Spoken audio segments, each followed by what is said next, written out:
Romanos capítulo 8, versos 31 a 39, diz a palavra do Senhor. Que diremos, pois, à vista destas coisas? Se Deus é por nós, quem será contra nós? Aquele que não poupou o seu próprio Filho, antes por todos nós o entregou, porventura não nos dará graciosamente com ele todas as coisas? Quem tentará a acusação contra os eleitos de Deus? É Deus quem os justifica. Quem os condenará? É Cristo Jesus que morreu, ou antes, quem ressuscitou, o qual está à direita de Deus e também intercede por nós. Quem nos separará do amor de Cristo? Será a tribulação, ou angústia, ou perseguição, ou fome, ou nudez, ou perigo, ou espada? Como está escrito: por amor de ti somos entregues à morte o dia todo, fomos considerados como ovelhas para o matadouro. Em todas estas coisas, porém, somos mais que vencedores por meio daquele que nos amou. Porque eu estou bem certo de que nem a morte, nem a vida, nem os anjos, nem os principados, nem as coisas do presente, nem do porvir, nem os poderes, nem a altura, nem a profundidade, nem qualquer outra criatura poderá separar-nos do amor de Deus que está em Cristo Jesus, o nosso Senhor. Amém.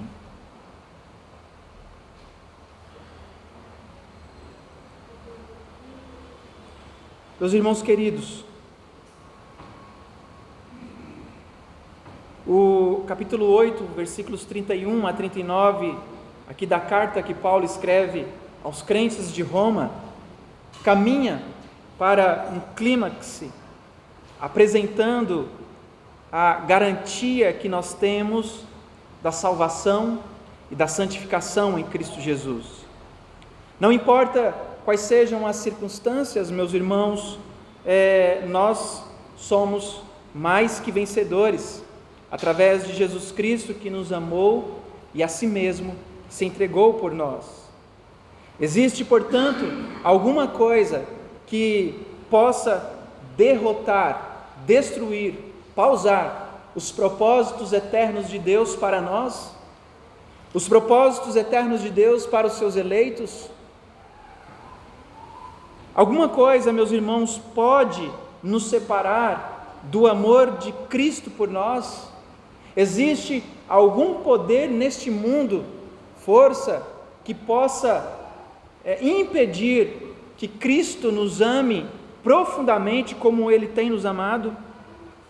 Paulo então examina toda essa extensão, todas estas perguntas, e ele então dá, portanto, um sonoro nada. Nada, absolutamente nada, pode impedir o poder de Deus, absolutamente nada pode frustrar os propósitos de Deus, absolutamente nada pode nos separar do amor de Deus que está em Cristo Jesus. E então nós podemos ver, queridos irmãos, que os últimos versículos de Romanos 8 são apresentados aqui por Paulo como sendo o cântico de triunfo para o crente, a contemplação dos propósitos, ou do propósito salvador de Deus para o seu povo. Num determinado momento de nossas vidas, meus irmãos, Deus nos chamou e nos justificou em Cristo Jesus, e Ele, portanto, completará a nossa salvação quando nós compartilharmos da sua glória na sua segunda vinda. E todo esse processo é seguro, meus irmãos, porque em última análise não se trata de nós, se trata de Jesus Cristo, o primogênito de Deus, aquele que tem as primícias, ou aquele que é as primícias dentre os mortos, a primícia entre muitos irmãos. Se o propósito de Deus, portanto, meus irmãos, de glorificar o seu Filho está seguro, então a nossa salvação está segura. A nossa salvação, meus irmãos, está segura porque dentro da nossa salvação está o propósito maior de Deus, que é glorificar a Jesus Cristo. Paulo então apresenta aqui dois princípios que nos fornecem a chave para a estrutura de seu argumento sobre a segurança da nossa salvação. Nos versículos 31 a 34, a ênfase de Paulo está ancorada no fato de que não há ou já não há mais nenhuma condenação para aqueles que estão em Cristo Jesus. Nos versículos 35 a 39, Paulo então enfatiza que ninguém pode nos separar do amor de Deus, que está no nosso Senhor. Aqui então nesses versos, meus irmãos, Paulo nos convida a uma reflexão. Paulo nos convida a pensarmos profundamente sobre as implicações daquilo que ele acabou de dizer a respeito das notáveis bênçãos da salvação que nós temos em Cristo. E ele faz isso trazendo algumas perguntas para nós, perguntas retóricas. Ele faz perguntas não lançando questões no espaço, por assim dizer, mas ele faz essas perguntas, meus irmãos, desafiando qualquer pessoa apta ou capaz de responder a elas, não importa quem seja, não importa se é alguém que está aqui, se é alguém no céu, na terra, no inferno, não importa quem sejam estas pessoas, Paulo os desafia então a responder qualquer uma destas perguntas que ele faz aqui. E quais são estas perguntas então? Aqui no versículo 31, Paulo então levanta a questão com referência às maravilhosas verdades que ele já havia tratado nos versículos 28 a 30. Nos versículos 28 a 30, quando ele diz: que diremos, pois, à vista destas coisas? Em outras palavras, o que nós devemos dizer sobre o que Deus fez por nós, conforme declarado até agora nesta epístola e particularmente nesses versículos 28 a 30 de Romanos. Os versículos 29 a 30 então explicam o versículo 28, a razão pela qual todas as coisas contribuem juntamente para o bem do povo de Deus, e o princípio, a função, o resultado de tudo isso, que é a nossa salvação do início ao fim, vem do Senhor Jesus. Ali Paulo então faz 5 grandes afirmações, meus irmãos, sobre o propósito de Deus na salvação do crente. Os crentes foram pré-conhecidos de Deus, predestinados, chamados, justificados e certamente serão então glorificados. O plano de Deus para o crente estende-se, portanto, desde a eternidade até o último dia que o Senhor virá para nos buscar, e também na eternidade futura. Nós podemos perceber aqui, meus irmãos, que o plano de Deus, que se estende desde a eternidade, ele não pode falhar. Assim, aquele que luta, o crente que luta, ele pode descansar no propósito ou no entendimento de que Deus, o soberano Deus, cuida de nós. E tendo esta realidade em mente, nós então podemos ter segurança e confiança de que todas as coisas de fato vão contribuir para o nosso bem, independente de quais sejam estas coisas, se sejam situações boas ou não, se sejam momentos alegres ou momentos tristes, todas elas vão contribuir para o nosso bem, porque no final de tudo, Deus nos dará a salvação plena e a glória final. Portanto, o que diremos acerca das doutrinas de salvação que Paulo apresenta aqui? O que diremos sobre o fato de Deus ter lidado com homens culpados e pecadores de tal maneira que Ele providenciou o seu próprio Filho, sendo substituto para morrer por nós na cruz e nos dar a salvação? O que diremos sobre o dom da salvação que nós recebemos pela fé, independentemente de qualquer mérito que nós temos? O que diremos sobre a realidade de que Deus nos deu o seu próprio Espírito para viver dentro de nós? Se Deus é por nós, então, meus irmãos, quem será contra nós? O se aqui não é num tom duvidoso. Paulo não está dizendo, olha, já que Deus é por nós, se é assim, quem então será contra nós? Em outra versão nós lemos assim: com Deus ao nosso lado, quem será contra nós? A primeira parte da questão, portanto, e desta premissa aqui, é esta: se Deus é por nós, se Deus está do nosso lado, se Deus é conosco, não existe absolutamente ninguém que possa ser contra nós. A segunda parte aqui, então, meus irmãos, desta premissa, desta verdade, é que se Deus é por nós, ninguém será contra nós. Que se Deus está do nosso lado, ninguém pode nos impedir de estarmos ou de habitarmos eternamente com o Senhor. A segunda pergunta, então, é a conclusão, considerando a primeira premissa, que a primeira premissa é: Deus é por nós. E no contexto aqui, o nós deve significar aqueles, somente aqueles, que estão em Cristo Jesus. Deus, portanto, é por seus eleitos. Se Ele nos escolheu, se Ele nos predestinou para sermos conforme a imagem do Seu Filho Jesus Cristo, se Ele nos chamou e nos justificou, Ele está trabalhando, fazendo com que todas as coisas cumpram o propósito, que é de cooperar para o nosso bem. Portanto, quem será contra nós? Paulo não está sugerindo, meus irmãos, que nós não temos oposições.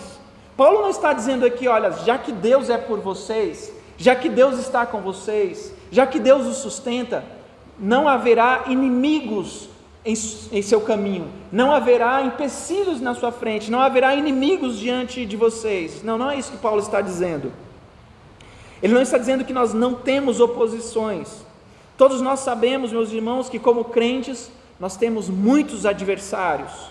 Os versículos 35 a 36 descrevem aqui todos os tipos de adversários e todos os inimigos que nós temos como sendo a nossa oposição. Nós temos inimigos terríveis. Os crentes, os não crentes se opõem a nós. O pecado que habita em nós e nos assalta a nossa força e a nossa confiança. A morte é o nosso inimigo. Igualmente, é aquele que tem o império da morte, a saber, o diabo. A verdade é, meus irmãos, que o mundo, a carne e o diabo são muito superiores às nossas forças. São inimigos poderosos, são inimigos terríveis. Porém, a pergunta que Paulo faz aqui não é simplesmente quem é contra nós, mas se Deus é por nós. Para essa pergunta, meus irmãos, não existe resposta. O mundo, a carne, o diabo podem continuar alistando-se contra nós, porém, nunca nos poderão vencer se Deus é por nós. Contudo, quem for contra nós é capaz, então, de vencer o que está em nós? Existe alguém que pode vencer a Deus? Existe alguma pessoa em algum lugar do universo que possa remover o nosso status de não condenação? Existe alguém que seja mais forte que Deus? Existe alguém que seja maior que Deus? Existe alguém que seja mais puro que Deus? Existe alguém que tenha um padrão mais elevado neste mundo que Deus? Existe alguém, meus irmãos, que pode tirar a nossa salvação ou pode fazer com que ela seja removida? Já que Deus é por nós, quem é que pode nos prejudicar? Nenhum inimigo, portanto, meus irmãos, pode prevalecer contra aqueles que estão em Deus, contra aqueles que são sustentados por Deus, porque Deus tem um compromisso com o seu povo. Visto que Deus, portanto, é por nós, que diferença faz quem está contra nós? Se Deus é por nós, que importa quem são os nossos inimigos? Se Deus é a nossa força, se Deus é o nosso ajudador, se Deus é todo poderoso, se Ele é a nossa destra forte, se Ele é aquele que domina sobre tudo e sobre todos, qual é a preocupação sobre quem são os nossos inimigos ou quem estão contra nós? Qual é a diferença, meus irmãos, se nós temos como inimigo o mundo, a carne e o diabo? Aqui está o encorajamento e a segurança em momentos de sofrimento. Deus é por nós. E aí Paulo então fala no versículo 32, aquele que não poupou o seu próprio filho, antes por todos nós o entregou, porventura não nos dará graciosamente com ele todas as coisas? A certeza da provisão fiel de Deus para todas as nossas necessidades, meus irmãos, está vista, portanto, aqui nesta realidade, em um argumento baseado na realidade do maior para o menor. Se Deus não hesitou em nos dar o maior de todos os presentes, que foi a salvação em Cristo Jesus, certamente nós podemos contar com Ele para aquelas coisas que são pormenores. Se Deus não poupou o seu próprio Filho, antes por todos nós o entregou, Ele também não nos poupará os seus cuidados, Ele não nos poupará as suas bênçãos, Ele não nos poupará o seu amor, Ele não nos poupará o seu livramento, porque o maior de todos os bens Ele já nos deu, que foi Cristo Jesus.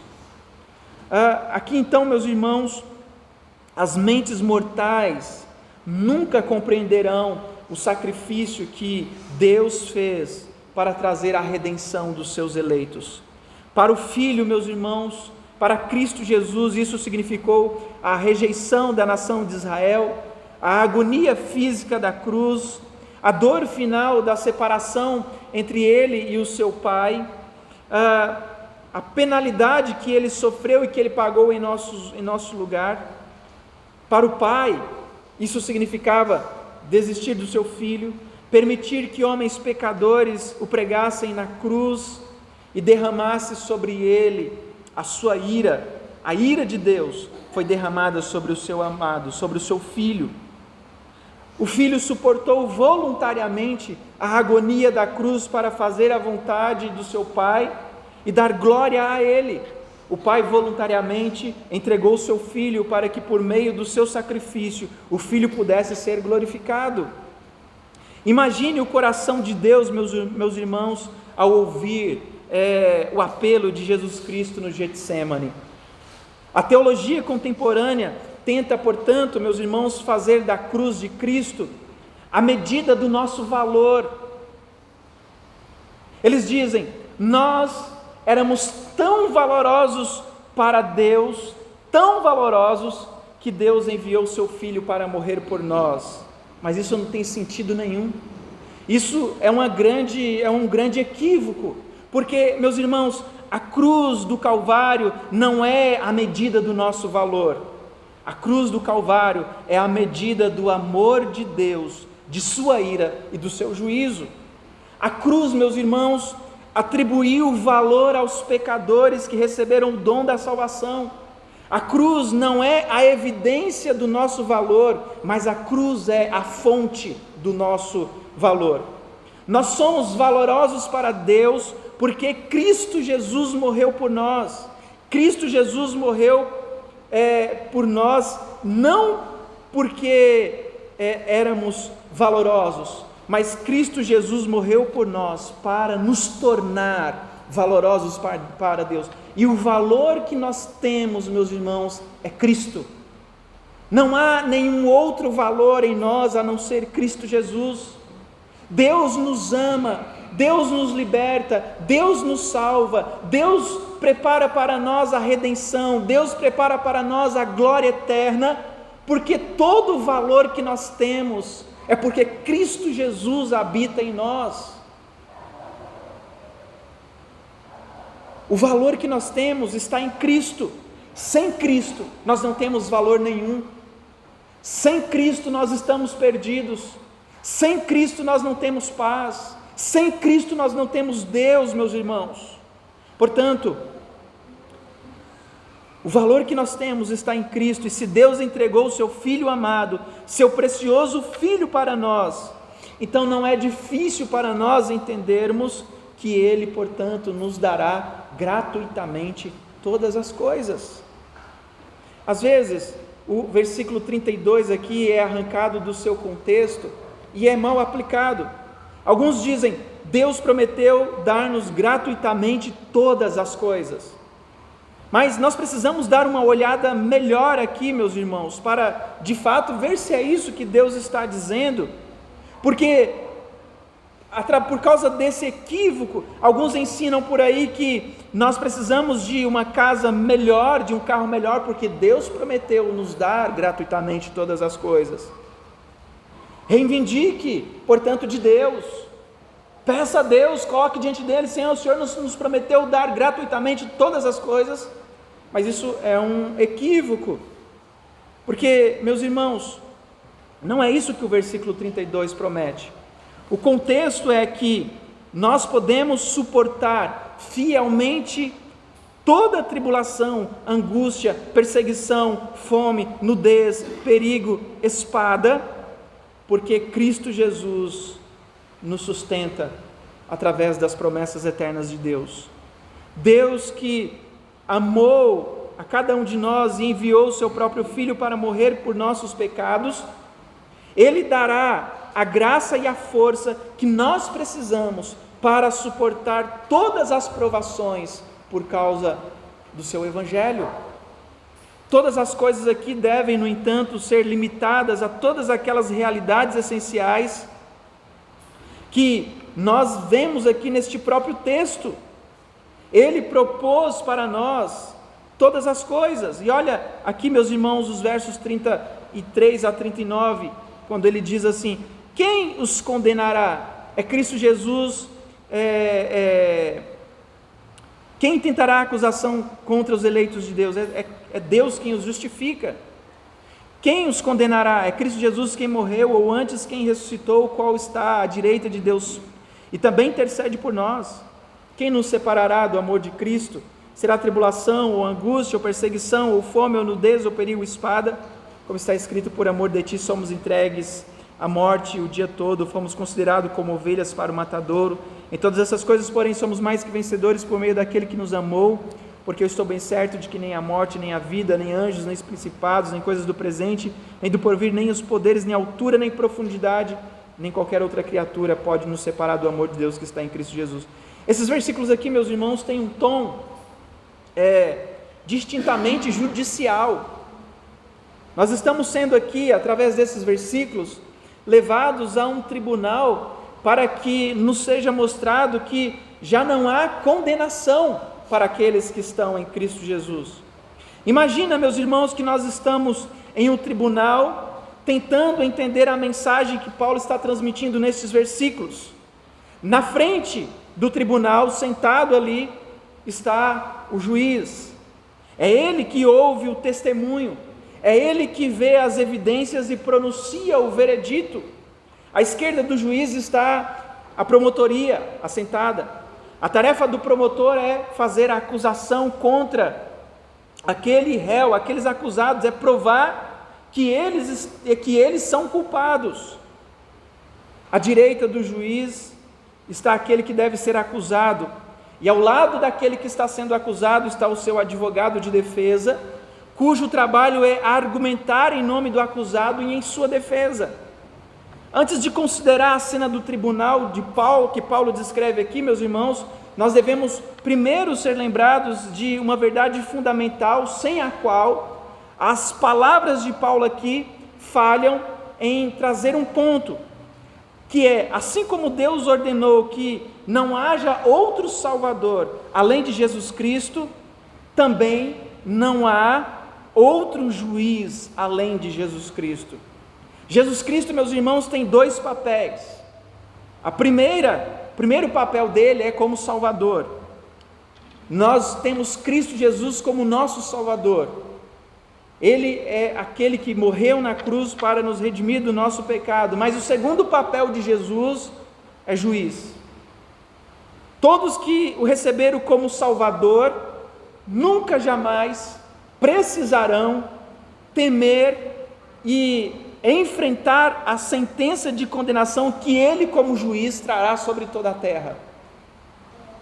Aqueles que o rejeitaram como Salvador, meus irmãos, certamente serão condenados por ele como juiz.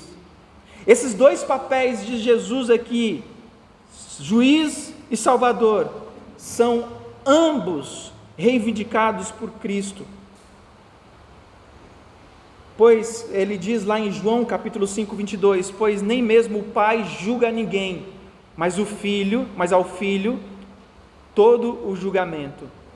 E João 5, 27 diz, e deu-lhe autoridade para julgar, porque é o Filho do homem. E esta é a verdade, meus irmãos, que Deus fez de Jesus Cristo o Salvador e o juiz, que Paulo desenvolve então aqui nesses versículos 33 a 34.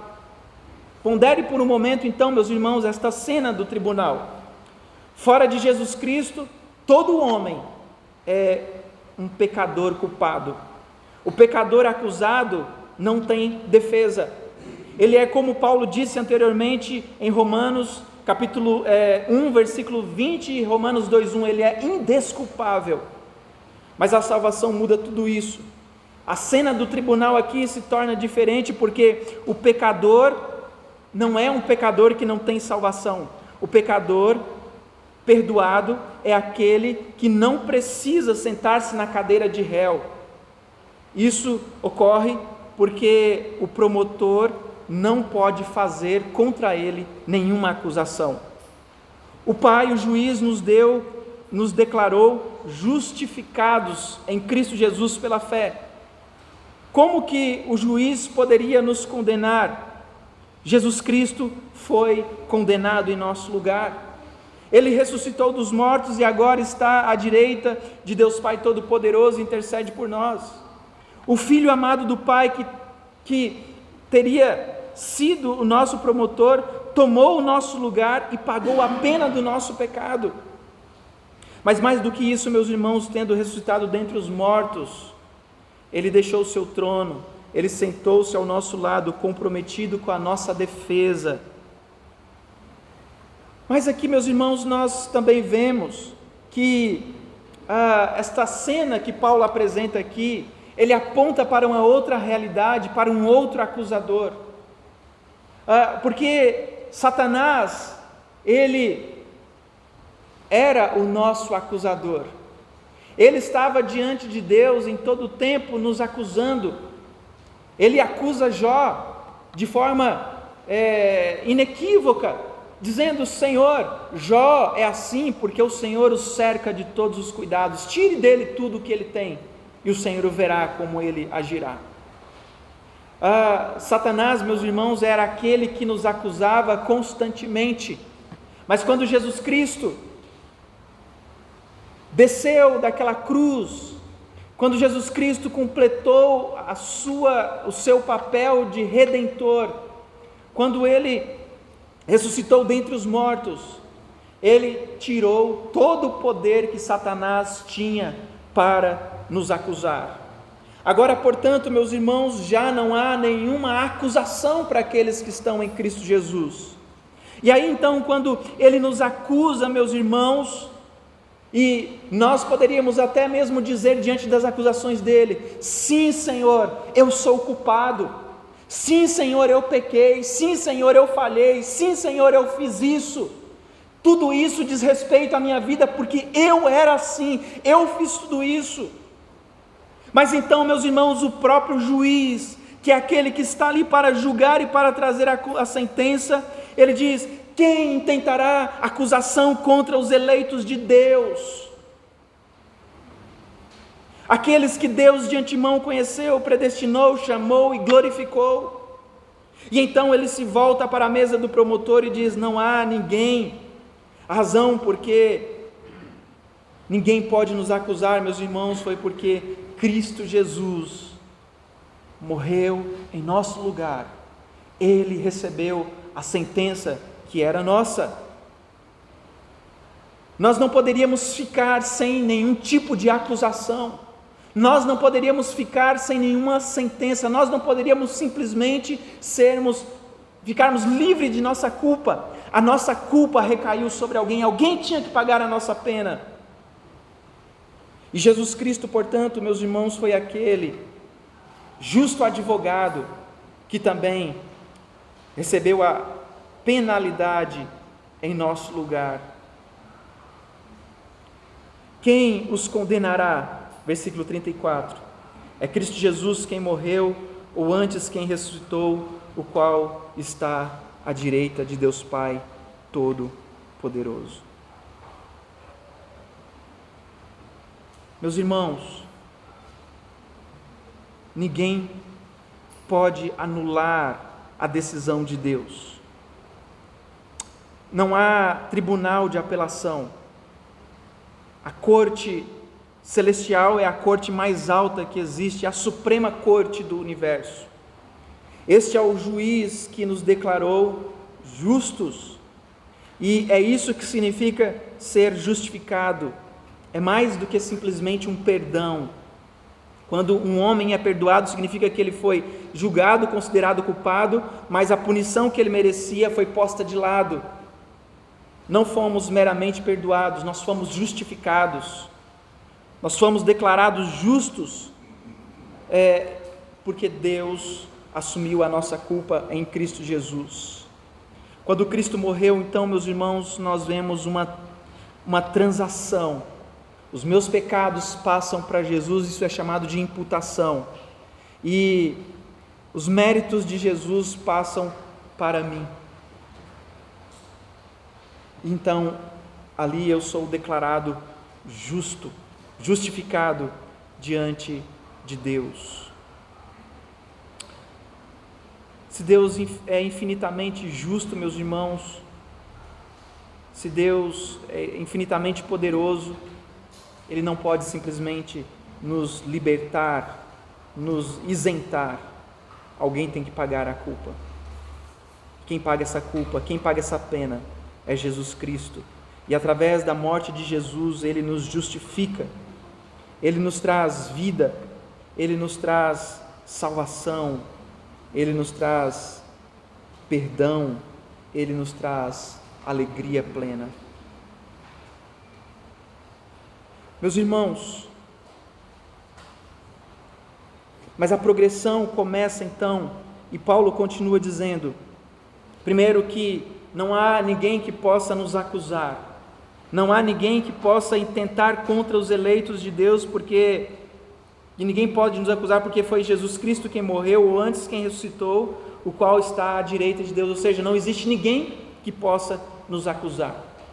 Mas os versículos 35 a 39 dizem que não há ninguém que possa nos separar de Deus. E aí ele diz, quem nos separará do amor de Cristo? Será tribulação, angústia, perseguição, fome, nudez, perigo, espada? Por amor de ti somos entregues à morte o dia todo, fomos considerados ovelhas para o matadouro. Em todas essas coisas, porém, somos mais que vencedores por meio daquele que nos amou, porque eu estou bem certo de que nem a morte, nem a vida, nem os anjos, nem os principados, nem as coisas do presente, nem do porvir, nem poderes, nem altura, nem profundidade, nem qualquer outra criatura pode nos separar do amor de Deus que está em Jesus Cristo, o nosso Senhor. Paulo faz aqui mais uma pergunta: alguma coisa pode nos separar do amor de Deus?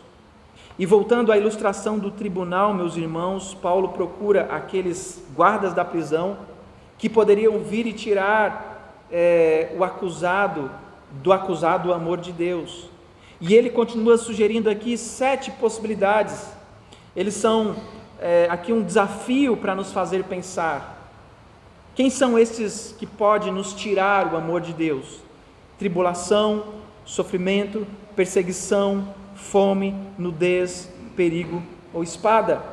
Estas são as verdadeiras adversidades que nós enfrentamos. São sofrimentos reais, são sofrimentos dolorosos, perigosos e difíceis. Mas estas coisas, meus irmãos, podem nos separar do amor de Cristo? Absolutamente não. Em lugar de nos separar do amor de Cristo, em todas essas coisas, até mesmo no sofrimento, nós somos mais que vencedores. Nós somos aqui, o mais que vencedores é como se Paulo estivesse dizendo, nós somos hiper vencedores, super vencedores por meio daquele que nos amou. Consideremos de novo esta pequena frase: Cristo demonstrou o seu amor com os seus sofrimentos, portanto os nossos sofrimentos não podem nos separar do seu amor. E as palavras de Paulo aqui no versículo 37, meus irmãos, aplicam este princípio. Em todas essas coisas nós vencemos esmagadoramente por meio daquele que nos amou. E aqui nós temos um paradoxo, nós temos uma verdade que é consistente, que nos mostra a maneira como Deus trabalha. Nós, meus irmãos, salvamos as nossas vidas abrindo mão delas. Nós lideramos servindo, nós conquistamos sendo conquistados. A morte do nosso Senhor Jesus no Calvário parecia uma derrota, mas na sabedoria de Deus, a derrota não foi de Cristo, a derrota foi do diabo, do mundo e da carne. Deus usa a derrota aparente para produzir a vitória final. Deus usa o sofrimento dos seus santos para torná-los vencedores. Nós conquistamos aqui esmagadoramente. Em todas estas coisas nós somos mais que conquistadores, mais do que vencedores. Nós somos vitoriosos, meus irmãos, quando nós sofremos as calamidades da vida, com fé, com confiança em Deus, sabendo que Ele está cumprindo os propósitos dEle por meio de nossas aflições. Por último, então, Paulo chega ao clímax de sua exposição dos versos 38 a 39, porque ele diz: porque eu estou bem certo, a sua convicção está firme, está inabalável, de que não há nenhuma crise de morte, não há desgraças na vida, não há poderes humanos, sejam bons ou sejam maus, anjos ou principados, não há tempo presente ou futuro, não há espaço alto ou profundo, não há qualquer criatura que possa, por mais que tente, separar-nos do amor de Deus que está em Cristo Jesus, o nosso Senhor. Esse amor, portanto, meus irmãos, foi demonstrado na história pela morte de Cristo e que é derramado em nossos corações através de Jesus Cristo, nosso Salvador. Deus, meus irmãos, é o Criador, Ele também é o governante soberano de toda a criação. Nada acontece além dos propósitos que Deus já pré-ordenou. Nada em toda a criação foge do controle de Deus, e portanto, meus irmãos, nós podemos ter certeza dos seus propósitos, que eles serão alcançados. Nós podemos ter absoluta confiança de que nós seremos mais do que vencedores, independente do que possa acontecer no caminho. Esta confiança pertence a todo crente, a todo aquele que é objeto do amor de Deus. Este amor de Deus é manifesto somente em e através de Jesus Cristo. Nós não podemos experimentar deste amor, ou seja, aqueles que não conhecem Jesus nunca podem experimentar deste amor e ter esta profunda confiança em suas vidas, porque o amor de Deus é a bênção que nós temos como filhos amados, é aquilo que é mais profundo no universo.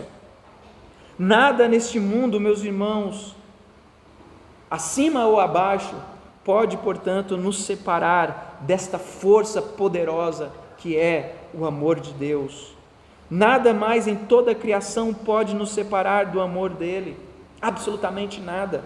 E por isso nós temos total segurança, por isso nós temos total confiança, meus irmãos, porque de todas essas perguntas que Paulo faz aqui, desde o versículo 31, o versículo 33, o versículo 34, o versículo 35, em tudo isso aqui nós podemos ter certeza, o poder de Deus nos sustenta, o amor de Deus nos alcança, os cuidados de Cristo, meus irmãos, nos envolve, as bênçãos da salvação estão seguras, porque não somos nós que asseguramos com a nossa religiosidade, com aquilo que nós fazemos. Quem mantém firme este amor, essa confiança, essa segurança, essa esperança, essa salvação, é Deus, em Cristo Jesus.